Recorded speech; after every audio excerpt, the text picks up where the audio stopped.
दोस्तों पहले हमारे देश में इस बात का डिस्कशन होता था कि मंदिर यहीं बनाएंगे या फिर मस्जिद यहीं बनाएंगे, लेकिन अब हमारे देश में इस बात का डिस्कशन होने लगा है कि मंदिर के अंदर किसिंग सीन दिखाएंगे तो क्या उसको सेकुलरिज्म की नजर से दिखाएंगे या फिर क्रिएटिव फ्रीडम की नजर से दिखाएंगे। आइए इस वीडियो में इस बात पर चर्चा करते हैं। नमस्कार दोस्तों, लिबरल पंडित के इस एपिसोड में आपका बहुत बहुत स्वागत है। और अगर आप खुद को सोशल एंड पॉलिटिकल टॉपिक्स पर अपडेटेड रखना चाहते हैं तो आप मेरे चैनल को सब्सक्राइब कर सकते हैं। दोस्तों रिसेंटली नेटफ्लिक्स एक ऐसा प्लेटफॉर्म बन गया है जहां कंटिन्यूअसली हिंदू फोबिया कंटेंट्स काफी ज्यादा प्रमोट होते नजर आ रहे हैं। हमेशा की तरह नेटफ्लिक्स ने अब्बू को खुश रखा है और हमेशा ये नेटफ्लिक्स अपने अब्बू को खुश ही रखेगा।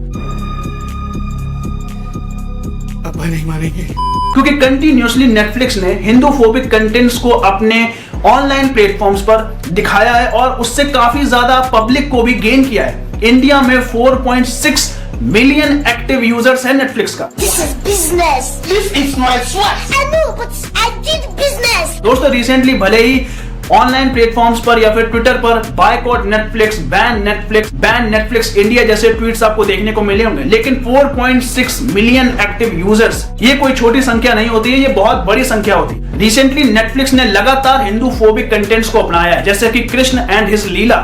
उसमें भी कृष्ण भगवान का नाम इस्तेमाल कर उसमें भी कृष्ण जी को डिग्रेड दिखाने की कोशिश करी है, गंदा दिखाने की कोशिश करी है। और रिसेंटली नेटफ्लिक्स के द्वारा लॉन्च की गई असुटेबल बॉय, जो कि एक बहुत बड़ा आउटरीच प्लेटफॉर्म बनता नजर आया, जिसमें किस तरीके से एक सेकुलर की दृष्टि से आपके सामने आप ही को बेवकूफ बना दिया गया और आपको पता भी नहीं चला। क्योंकि मैं चूतिया हूं, मेरा दिमाग चूतिया है। कुछ लोग तो कह रहे हैं कि भैया ये तो क्रिएटिव फ्रीडम है, जिसमें एक मंदिर के अंदर एक लड़की और एक लड़के का बी ग्रेड सीन दिखाया जाता है। उसके बाद कुछ लोग कहेंगे कि भाई ये तो आजादी है लोगों को अपने ओपिनियंस रखने की।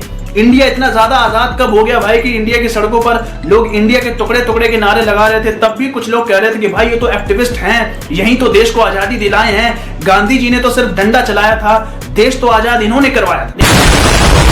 लेकिन ऐसा बिल्कुल भी नहीं है कि नेटफ्लिक्स के ऊपर यहाँ पर कार्रवाई नहीं की गई। नेटफ्लिक्स के खिलाफ मध्य प्रदेश में इवन एफआईआर भी हुई है। यहाँ पर राहुल प्रमोद महाजन ने बहुत अच्छी तरीके से क्रिएटिव फ्रीडम को डिस्क्राइब किया और बोला कि अगर यही सीन किसी मस्जिद में किया जाता तो यहाँ पर क्रिएटिव फ्रीडम छुट्टी पर चला जाता। यहाँ पर गौरव गोयल ने एक बहुत अच्छी जानकारी दी लोगों को। यहाँ पर उन्होंने बताया कि भाई अगर कोई भी ऐसा सीन या फिर कोई भी ऐसी मूवी जिसके अंदर आपको ऐसा लगता है कि आपके रिलीजन को बहुत ही डिग्रेड करने की कोशिश की जा रही है या फिर आपके रिलीजन को बहुत ही गंदा दिखाया जा रहा है, तो आप सेक्शन 295A अंडर आईपीसी के तहत उस पर्टिकुलर चीज के खिलाफ अपनी रिपोर्ट लिखवा सकते हैं और उस पर लीगल एक्शन भी लिया जाएगा। दोस्तों यहाँ पर प्रॉब्लम तब हो जाती है जब इन सारी चीजों को लोग सेकुलरिज्म से जोड़ने लगते हैं और इन सारी चीजों को लोग क्रिएटिव फ्रीडम से जोड़ के देखने लगते हैं। कई सारे लोगों ने नेटफ्लिक्स का साथ दिया, बोला भाई ये तो क्रिएटिव फ्रीडम।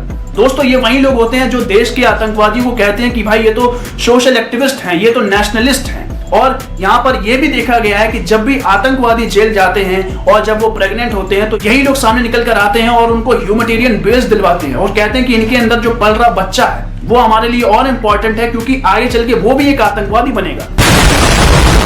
दोस्तों यहाँ पर यह भी देखा गया है कि जब भी हमारे देश में कोई आतंकवादी हमला होता है, कोई बहुत बड़ा आतंकवादी हमला होता है जिसमें अल्लाह अकबर का नाम लेके आतंकवादियां गोलियां चला रहा हो, लेकिन उसके तुरंत बाद कुछ एक्टिविस्ट सामने निकल कर आते हैं, कुछ लिबरल सामने निकल कर आते हैं और कहते हैं कि भैया ये तो सबसे बड़ा पीसफुल इंसान है दुनिया में और इसका रिलीजन से तो कोई लेना ही देना नहीं है, इसको तो उठा के आपको प्रधानमंत्री की पोस्ट पे बैठा देना चाहिए क्योंकि सबसे बड़ा पीस मेकर यही है। But my point is generally speaking, we believe in the fact that the terrorism should not be basically considered on the basis of religion or anything. अब्बू ने मना किया है, बोला सिगरेट हाथ में नहीं लेना। अबे साले। दोस्तों ये वही लोग होते हैं जो हमेशा ही एक पर्टिकुलर एजेंडे के लिए चलते हैं। ये वही लोग होते हैं जो हमेशा ही एक पर्टिकुलर आइडियोलॉजी को लेकर चलते हैं और हमेशा ही देश के टुकड़े टुकड़े करने वालों का साथ देते हैं, देश के टुकड़े टुकड़े करने वालों के अंदर जहर भरते हैं और उनको देश के खिलाफ बना के खड़ा कर देते हैं और आगे चल के यही सारे लोग दिल्ली दंगे जैसे और बड़े बड़े दंगे कराते हैं और देश को ये भुगतना पड़ता है सिर्फ और सिर्फ सेकुलरिज्म की चादर ओढ़कर ये हमेशा ही पीछे छिप जाते हैं। उम्मीद करता हूं दोस्तों ये पूरा सिनेरियो आपको समझ में आया होगा और अगर आप मेरे चैनल पर नए आए हैं तो प्लीज मेरे चैनल द लिबरल पंडित को सब्सक्राइब करिए। वीडियो अच्छा लगा हो तो अपने फ्रेंड्स और फैमिली के बीच में शेयर करिए। तब तक के लिए जय हिंद, जय भारत। आप सबका बहुत बहुत धन्यवाद।